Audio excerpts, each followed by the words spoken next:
ఎండాకాలం అయిపోయిందని అస్సలు బాధపడకండి. వర్షాకాలంలో కూడా ఈ వడియాలు మనం చేసుకోవచ్చు. ఉప్మా రవ్వతో ఈజీగా చేసుకోవచ్చు.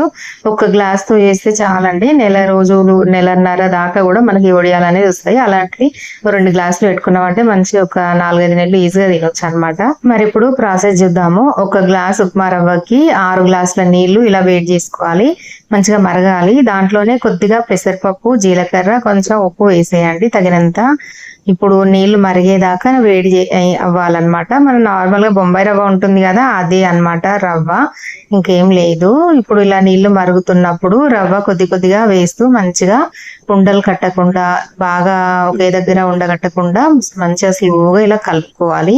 చూసారు కదా, రవ్వ వేసిన తర్వాత ఒక 2-3 నిమిషాలు అలా ఉడికించుకుంటే చాలు. ఒక 5 నిమిషాలు అలా పక్కన పెట్టండి. కరెక్ట్ కన్సిస్టెన్సీ అనేది ఇలాగ వస్తుంది. ఇప్పుడు గరిటెతోటి ఒక మందపాటి కవర్ పైన ఇలా చిన్న చిన్నగా అప్పడాల టైప్ మనం వడియాలు వేసుకోవాలన్నమాట. ఇవి ఎండలోనే చేయాలి అని ఏం లేదు. నైట్ టైంలో, సాయంత్రం పూట మన ఇంట్లో అయినా ఇలా కవర్ వేసి అన్ని ఇలా వడియాలు వేసుకోవచ్చు. తర్వాత నెక్స్ట్ డే మార్నింగ్ అయినా మనం ఎండకి అలా కవర్ పెట్టామంటే విడివిడిగా ఇలా వచ్చేస్తాయి. అంత ఈజీగానే వచ్చేస్తాయండి. కష్టపడాల్సిన పని అయితే ఏం లేదు. పూర్తిగానే ఊడొస్తాయి. ఎండినాయి అంటే చాలు, కొద్దిగా ఆరితే చాలు ఊడొచ్చేస్తాయి.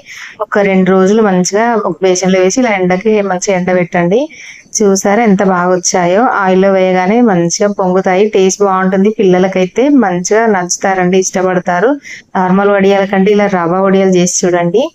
టేస్ట్ చూడడానికి కూడా బాగుంటాయి, క్రంచీగా వస్తాయి.